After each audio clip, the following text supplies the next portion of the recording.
I just came from the hospital. So we are going out to celebrate. You know what I'm saying? Celebrate what? I don't know. I'm from the hospital.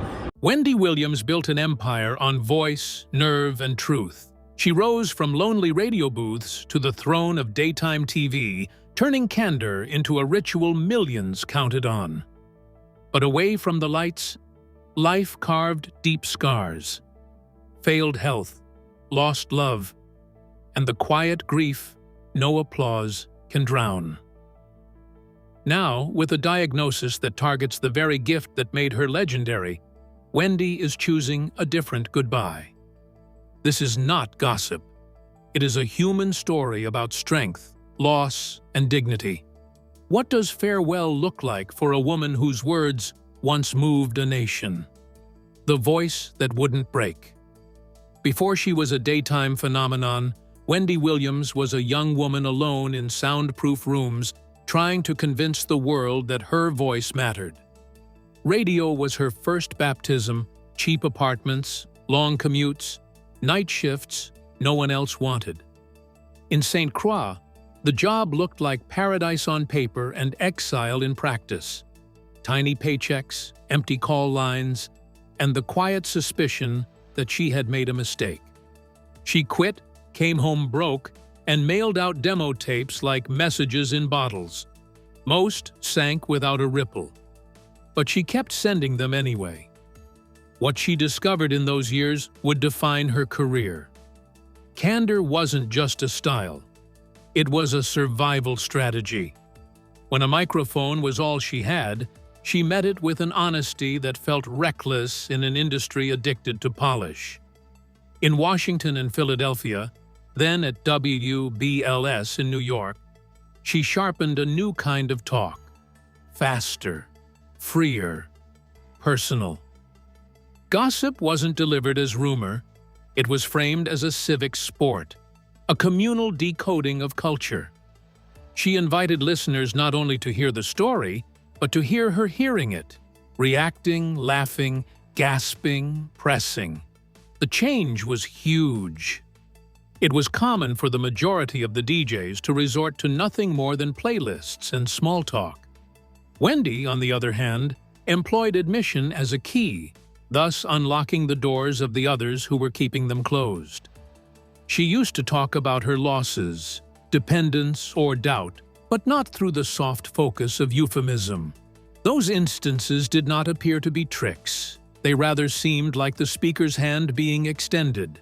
The audience very much felt the same way, seeing themselves in the shiver under the laughter, in the pause she made before saying something difficult. That friction between performance and revelation was the main reason for the loyalty that no marketing campaign could buy. It was not without pain. The management was upset. The team members were complaining. The writers were coming in to criticize. Every time during a live break, a risk was being calculated. Either say the safe thing and vanish, or say the real thing and bear the repercussions. She bore the repercussions. The outcome was Hot Topics, a style that turned pop culture into a daily ritual with Wendy at the core. Equal parts entertainer, prosecutor, and confessor. It was not just a matter of having guts, but rather a structure that made it work. She slowly but surely learned the artistry of pacing a beat, loading a pause, and delivering a punchline while simultaneously keeping the empathy alive. She could put forth a question as a friend might, but then she would also push it as a journalist would. It was on the radio that she created an intimacy which later on would be magnified by television, where faces disappear and only the voice is heard. Listeners felt they got to know her, not the perfect version made for brochures, but a flawed, strong human being who was even willing to suffer a little if that was the price of telling the truth. The paradox of her ascent is such that the very injuries that almost put an end to her career became the supports that kept it going. Rejection made her persistent, loneliness made her wide-reaching, confession made her powerful. She didn't just find an audience, she brought together a congregation, and they met at noon to laugh, gasp, say the unspeakable, and survive it together. She could master the darkness of a booth with nothing but a mic and nerve. But when the lights of daytime finally hit her, the crown she earned would demand a price no rehearsal could prepare her to pay. The crown of daytime.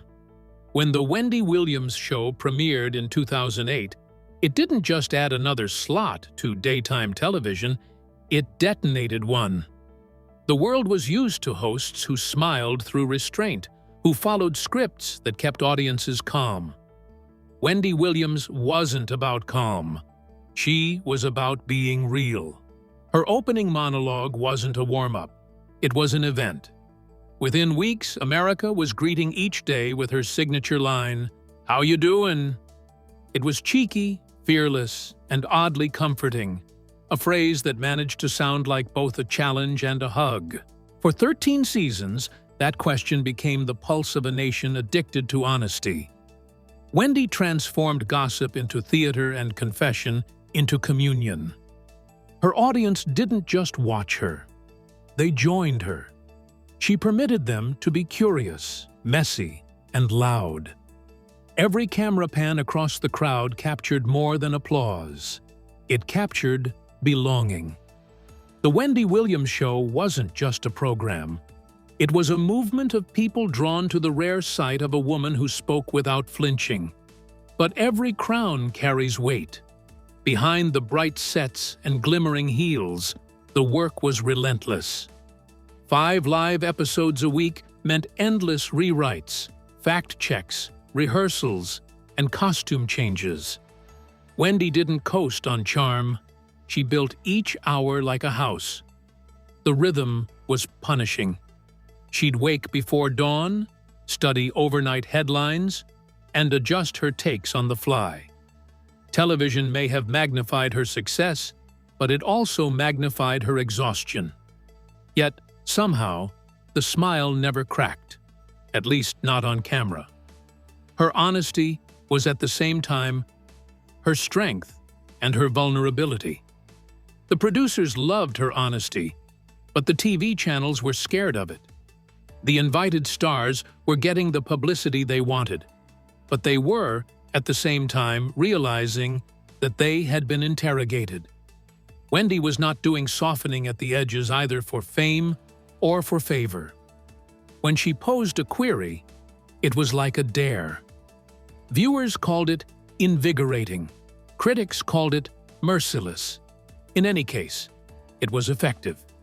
The ratings soared, and Wendy became the first African-American lady in a long while to have the Queen Bee status in daytime, living on her own terms.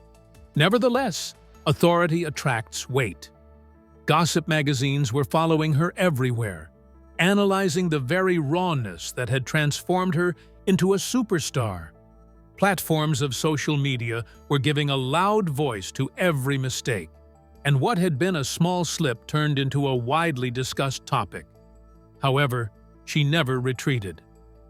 "I speak to you from my heart," she stated to her audience, and that was true every single time.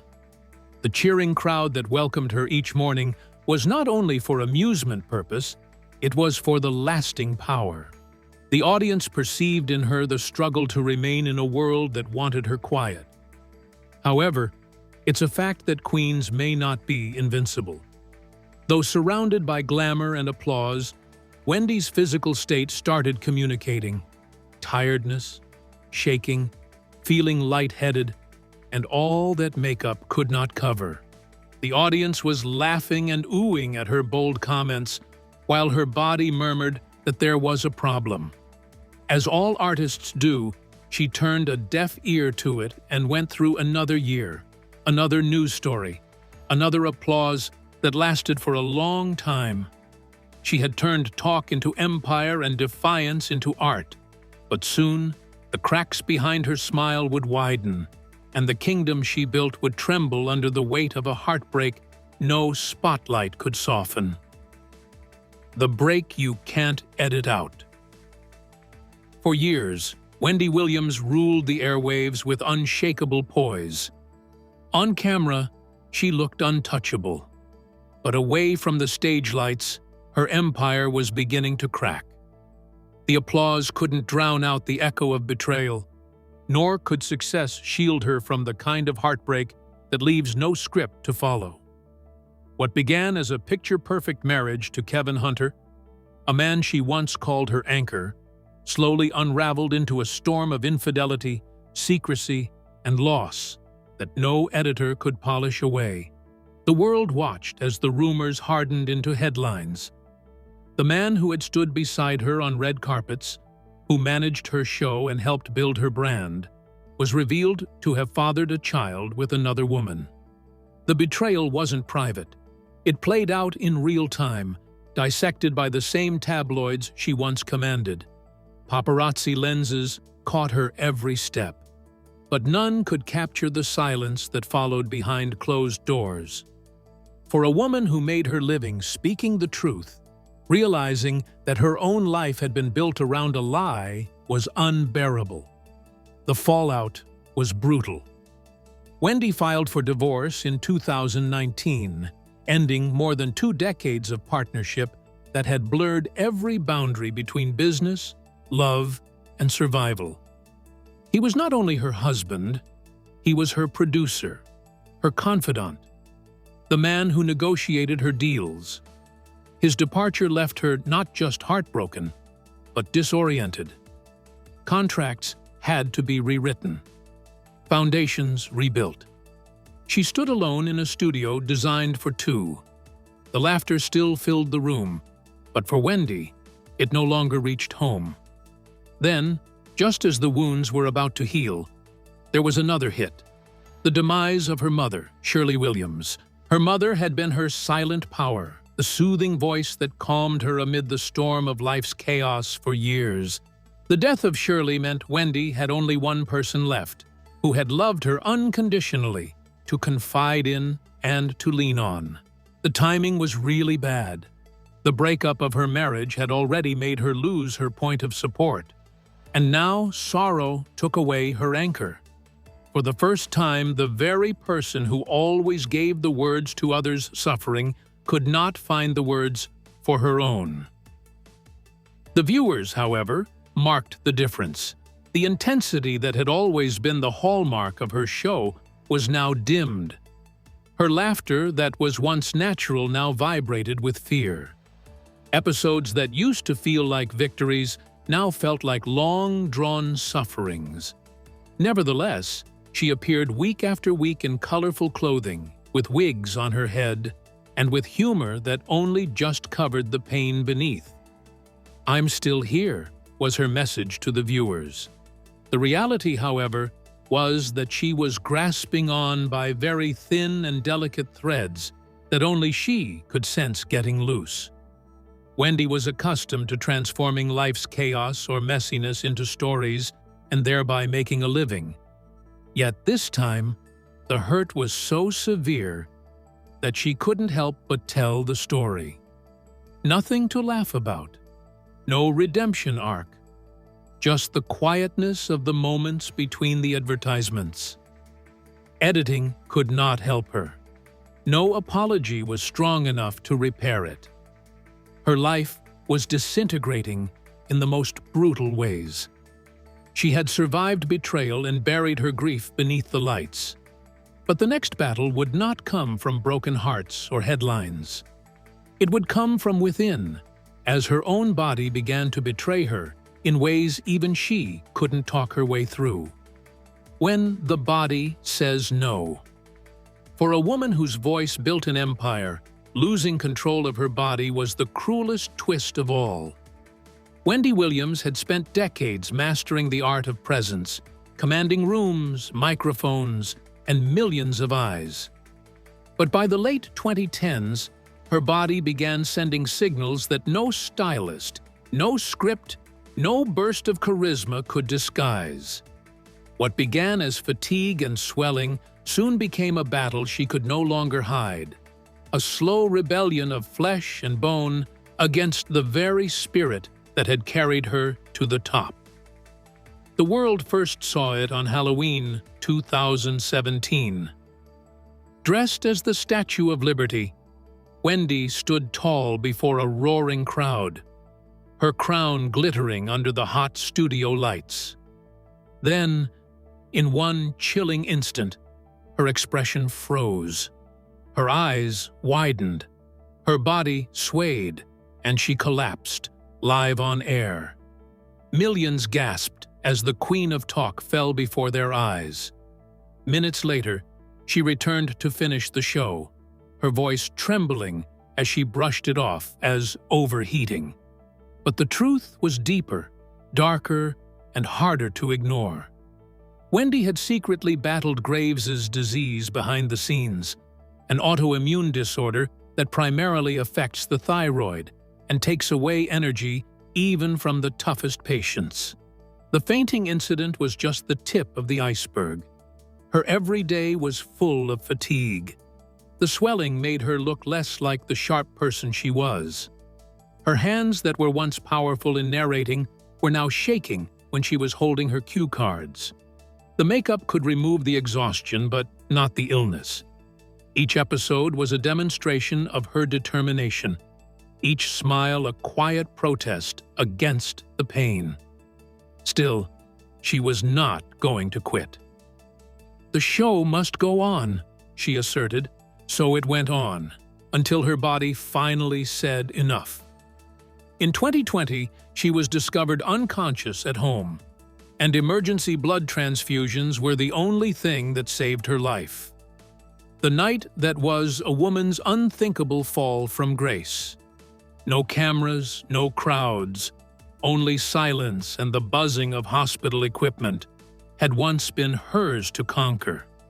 It was like her body had finally spoken after years of giving hints and said the one word she never dared to utter: enough.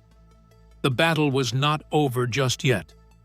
Wendy soon received the diagnosis of lymphedema, a long-term ailment that caused her to suffer and her legs to be wrapped in painful compression. The beautiful shoes that were at first a sign of her power became a part of her former self. "I can't wear heels any longer," she said faintly, allowing us to see her weak side for a moment. It was not because of vanity, it was because of her identity. For a dancer whose self-esteem started with every strut and gesture, the end of her runway was the end of her whole self. Her chair, in 2021, was mostly empty, with guest hosts coming in and out. The audience, which was once her moral support, got used to her non-appearance, and the guest hosts rotated in and out. When the Wendy Williams show aired its last episode in 2022, the chair still stood empty. The loud silence was a statement in itself. But the cruelest blow was still to come. For Wendy, the greatest tragedy would not be losing her stage. It would be losing the very gift that had built her kingdom, her voice, the grace of letting go. For years, Wendy Williams had lived by one unshakable truth, that no matter how hard life hit, she could always talk her way through it. Her voice was her armor, her weapon, her salvation. But in 2024, fate struck with a cruelty that words themselves could not soften. Doctors diagnosed her with primary progressive aphasia and frontotemporal dementia, two conditions that slowly erase language, memory, and comprehension. For the woman whose entire existence had been built on communication, it was a cosmic irony so devastating it felt almost scripted by tragedy itself. Aphasia does not steal overnight.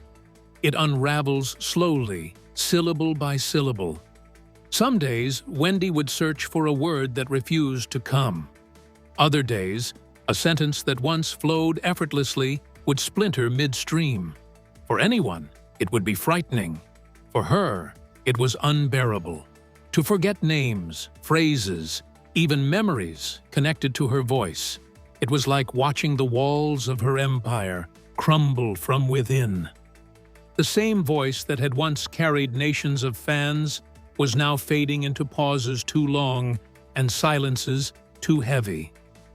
But true to form, Wendy refused to hide. When her diagnosis became public, she faced it with the same candor that defined her entire career. "This is my life now," she seemed to say, not in despair, but in defiance. In her honesty, there was grace. Even as her words faltered, her courage spoke louder than ever. She reminded the world that dignity isn't about standing tall in heels or commanding a studio audience. Sometimes it's about the strength to sit quietly and still be seen. In her quietest moments, she found a new kind of power. The ability to inspire, not through speech, but through the unspoken resilience of simply enduring. The illness made Wendy retreat. Her penthouse in Manhattan, which had once been full of stylists, producers, and laughter, slowly turned quiet. She was undergoing treatment for her lymphedema and spent long hours with her legs wrapped as machines hummed to restore circulation. Her fortune, which was believed to be worth tens of millions, shrank under the orders of the court and medical fees. The court determined that she was no longer capable of managing her finances. This was another hit for a woman who had acquired everything through her independence. Still, amid all her losses, her human side shone through. Her son, Kevin Hunter Jr., the boy she once referred to as her saving grace, had turned into a man, watchful, stable, and faithful. He was with her through all the hospital visits and media attention, protecting the woman whom the world had both loved and scrutinized. With him, Wendy experienced something more valuable than fame: tranquility.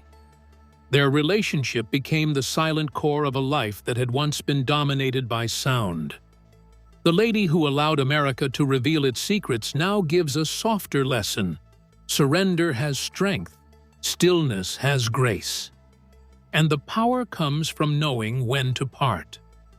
Her tale does not end with a scandal or applause, but with something less common: a legacy of bravery that mutes the noise but continues to remind us that the truth always survives, even if the voice becomes faint. Wendy Williams taught millions that truth can be messy and still be beautiful. If her voice ever kept you company, honor her courage. Like, comment, and subscribe. Tell us what you learned from her honesty. And when you are ready, watch the next video on your screen. Another untold chapter behind the faces that shaped our days.